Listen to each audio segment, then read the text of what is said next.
President Vladimir V Putin of Russia had delayed acknowledging the victory of President-elect Joseph R. Biden Jr. for over a month, citing President Trump's legal challenges.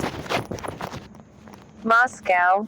President Vladimir V Putin of Russia congratulated Joseph R. Biden Jr. on Tuesday on having won the American presidential election, more than a month after the Democrat became the U.S. president-elect. Mr. Putin's long delay in offering congratulations, while President Trump has refused to accept the election results, was widely viewed as a prelude to a frosty relationship between the Kremlin and Mr. Biden's White House. On Tuesday, after the Electoral College confirmed Mr. Biden's victory, the Kremlin ended its wait and announced that Mr. Putin had sent the former vice president a congratulatory telegram, marking his victory in the United States presidential election. Vladimir Putin wished the president-elect every success and expressed confidence that Russia and the United States, which bear special responsibility for global security and stability, can, despite their differences, effectively contribute to solving many problems and meeting challenges that the world is facing today, the Kremlin statement said. Mr. Putin had been one of the last major holdouts among world leaders in sending Mr. Biden the sort of congratulatory message that is routine in international diplomacy, even among adversaries. China congratulated Mr. Biden on November 13, 10 days after Election Day. However, Mr. Putin was not alone in withholding good wishes, with some of Mr. Trump's closest allies overseas taking a wait-and-see approach. These included Poland's right-wing government, with President Andrzej Duda waiting until this week to offer his congratulations. After the election of the Electoral College, I would like to congratulate you on the successful election result and wish you a successful term of office, Mr. Duda said in a statement. Relations between Poland and the USA are a pillar of security, European and transatlantic stability. The Kremlin had said that since Mr. Trump had not conceded, it was waiting for an official announcement of the American election result.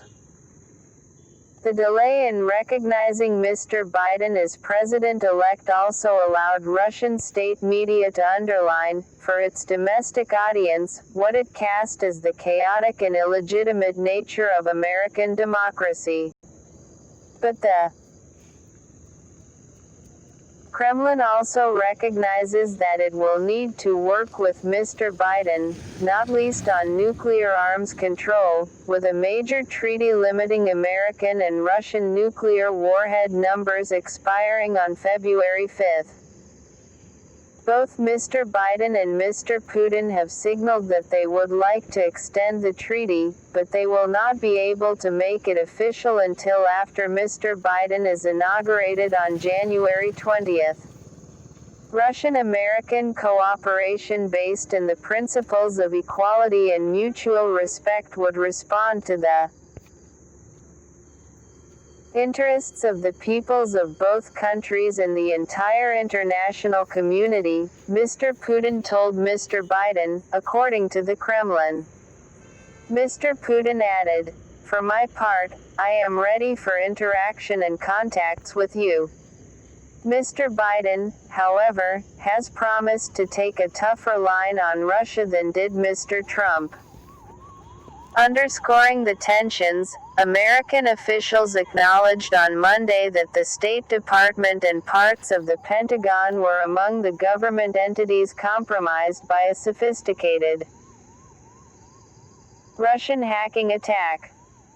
Mr. Biden will also need to decide how to respond to mounting evidence that the Russian government was behind the poisoning in August of Alexei Navalny, the country's most prominent opposition leader, with a military-grade nerve agent. Officers from a Russian spy unit with expertise in poisons trailed Mr. Navalny for years and were nearby when he was poisoned, a team of investigative journalists reported on Monday. The mode of attack leaves no doubt as to where the responsibility lies. The Russian state, Mr. Biden said of the Navalny poisoning in September, criticizing Mr. Trump for inaction. As president, I will do what Donald Trump refuses to do: work with our allies and partners to hold the Putin regime accountable for its crimes. Like, share and subscribe my channel.